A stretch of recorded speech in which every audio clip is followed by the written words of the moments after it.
এগুনি বা না এগুই তো দেখি একটা গেলে করবো স্যার একটা দুটো তিনটা সব দোকান করছে হে সুমন ঢুকছেন ওদিকে এগু ক্যামেরা খুলছে না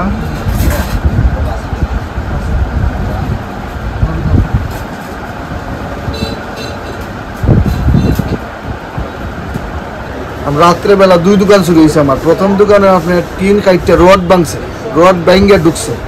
ঢুকে এই দোকানে কিছু নেওয়ার নিতে পারছে না তো পরে এখন আরেক দোকানে ঢুকছে ঢুকার পরে এই যে গ্লাস ভাঙ্গা আপনার এই যে এই কেস থেকে টাকা লিয়ে গেছে এরপরে আমার জুতো লিয়ে গেছে প্রায় 40,000 টাকা জুতো লিয়ে গেছে আর নগদ ফসল নগদ 5,000 টাকা এটা আপনার ওই যে বাংলা লেগে রাখি